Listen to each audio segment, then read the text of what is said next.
तर कोल्हापूरमध्ये दंगल होणंच अशक्य हो, अशक्य. आणि बरोबर अंबाबाईच्या देवळाच्या बाहेर जेवढी दुकानं आहेत त्या दुकानांमधल्या बरोबर मुस्लिम दुकानांना आगी लावतात. आता मुस्लिम दुकानदार अंबाबाईच्या देवळाच्या बाहेर काही काल नाही आले. 200-200 वर्षाचा इतिहास आहे. तिथे एक मस्जिद आहे, मला मस्जिदचं नाव आठवत नाही आता. त्याच्या बाहेर त्या मंदिर, त्या मस्जिदीच्या बरोबर समोर म्हणजे जिथं प्रवेशद्वार आहे त्या प्रवेशद्वारावरच गणपतीचं मूर्ती आहे. म्हणजे तिथं दगडात कोरलेली मूर्ती आहे.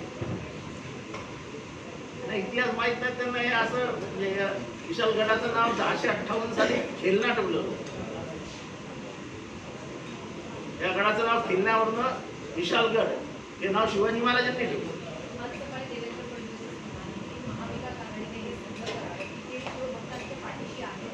आम्हाला जेम्स लेनच्या बाजूला असणाऱ्या माणसाने आम्हाला विचारू नये आम्ही कुणाच्या बाजूने आहोत. जेम्स लेन विरुद्ध आग कोकणारा मी पहिला होतो. मी होतो, इतिहासकार कोकाटे साहेब होते, प्रतिमा परदेशी होत्या, ते दुसऱ्या एका पेपरचे संपादक ते होते आमच्या बरोबर. कुठे झोपले होते. ह्यांच्या या सगळ्या डोक्यातनं बाहेर पडलेला शिवाजी महाराजांचा इतिहास हाच मुळात महाराष्ट्राला मोठा इतिहास शिकवला आणि जातीय दंगे. शिवाजी महाराज कधीच जातीयवादी नव्हते. ते धार्मिक नव्हते. धार्मिक होते पण धर्मवेडे नव्हते. यांचं हिंदुत्व आणि आमच्या हिंदुत्वामध्ये खूप फरक आहे. खूप सर्वसमावेशक आहे आमचं हिंदुत्व. आणि हे यांचं हिंदुत्व हे माणसांना तोडणार आहे, सगळ्यांना वेगवेगळं करणार आहे. असं मी नेहमी सांगतो की ते आधी धर्मावर येतील, नंतर ते जातीवर येतील आणि नंतर पोटजातीवर जातात. आले की नाही बरोबर.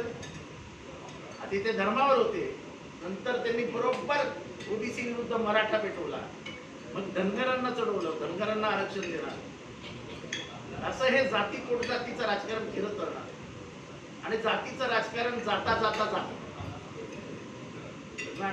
माणसाला चिकटलेली जात ही त्याच्या 7 पिढ्यावरती गेलं तरी जात नाही. ती जात आहे, ती जातच नाही.